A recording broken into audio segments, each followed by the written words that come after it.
নমস্কার, আমি অনাপি। আমার রন্ধনশালায় আপনাদের স্বাগত। আজ দেখাবো মেথি পরোটা। প্রথমে কিছুটা মেথি শাক নিয়েছি। মেথি শাকের ডগাগুলো কেটে নিয়েছি। সেগুলো ভালো করে জলে ধুয়ে জল ছড়িয়ে রেখেছি। এবার অল্প অল্প করে শাকগুলো নিয়ে খুব ভালো করে মিহি করে কুচি করে নেব। ঠিক এইভাবে কুচি করে নেব।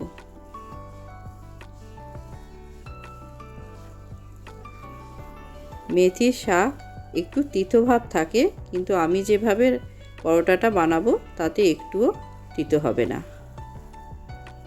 এইভাবে সব শাকটা আমি কুচি করে নিলাম। এবার একটা পাত্র নিলাম, তাতে 2 বাটি আটা দেব আর 1 বাটি ময়দা দেব। এবার এতে হাফ চামচ লবণ দিলাম, 1 চামচ জিরে গুঁড়ো দিলাম, আর একটুখানি লঙ্কা কুচি আর মিহি করে আদা কুচি করে রেখেছিলাম সেটা দিয়ে দিলাম। এবার হাফ চামচ লঙ্কা গুঁড়ো দিলাম আর মেথি শাকগুলো দিয়ে দিলাম। এবার একটুখানি সাদা তেল এতে দিয়ে দেব। এবার পুরোটা খুব ভালো করে মেখে নেব।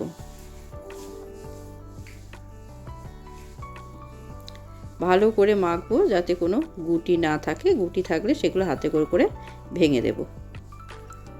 এবার অল্প অল্প করে জল আমি এতে দেব আর একটু একটু করে মাখবো।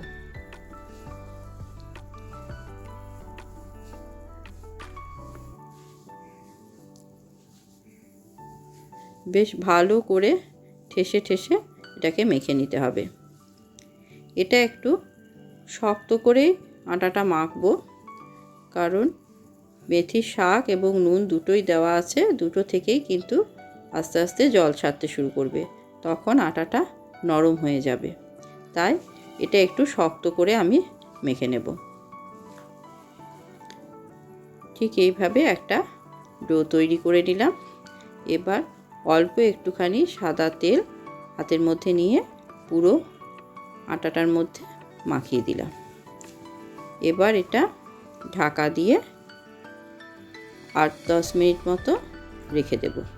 খুব বেশিক্ষণ রাখার দরকার নেই। 8-10 মিনিট পর ঢাকাটা খুলে আবার একবার ময়দাটা ভালো করে মেখে নেব।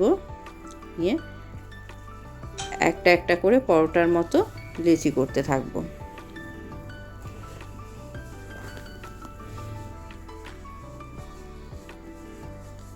এরকম করে সব লেচিটা করে নেব। তারপর একটা একটা করে গোল পাকিয়ে নেব। আমি যতটা আটা নিয়েছি তাতে 14-15টা পরোটা হবে। এবার চাকা বেলনা নিলাম আর একটুখানি ময়দা নেব। আমি একটা একটা করে পরোটা এবারে ময়দাতে দিয়ে বেলতে শুরু করব। আমি ময়দা দিয়ে বেলছি, আপনারা ময়দা বা তেল যে কোনো কিছু দিয়েই বেলতে পারেন। আমি গোল গোলভাবে বেলে আপনাদের দেখাচ্ছি পরোটাটা তৈরি করে। আপনারা গোল, তিনকোনা বা চৌকো যে কোনো শেপেই আপনারা এটা বানিয়ে নিতে পারেন।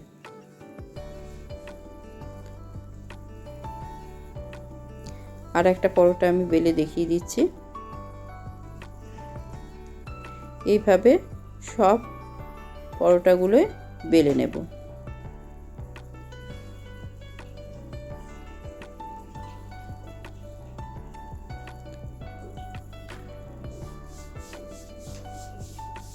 এবার গ্যাসে একটা তাওয়া বসাবো। তাতে একটা একটা করে পরোটা আমি দিয়ে শুকনো করে সেঁকে নেব।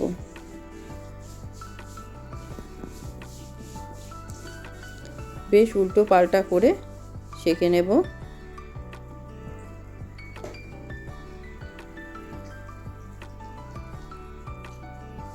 একটু খুন্তিতে করে চেপে চেপে দেব, তাহলে কাঁচা ভাবটা থাকবে না, পুরোটা বেশ ভালো করে সেঁকা হয়ে যাবে।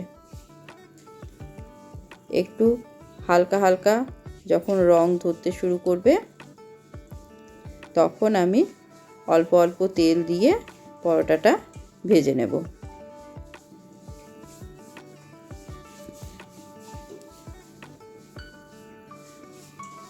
এইভাবে পরোটাগুলো সব ভেজে নেবেন।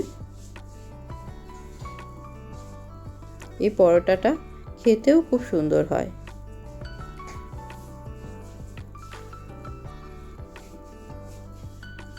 এভাবে একটা একটা করে সব পরোটাগুলো আমি সেঁকবো। আমি আর একটা পরোটা আপনাদের সেঁকে দেখিয়ে দিচ্ছি। এটা খুব কম সময়ে তৈরি হয়ে যায়, তাই এটা আপনারা অফিসের বা স্কুলের টিফিনে খুব সহজেই বানিয়ে দিতে পারেন।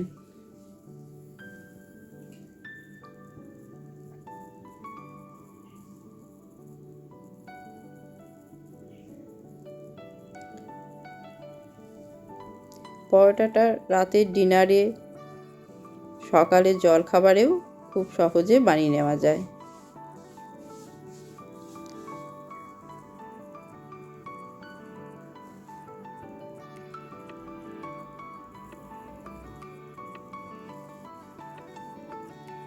ব্যাস এইভাবে সব পরোটাগুলো আমি সেঁকে নিলাম।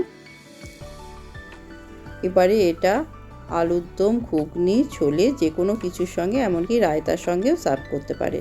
কেমন হয়েছে আজকের রেসিপি? ধন্যবাদ।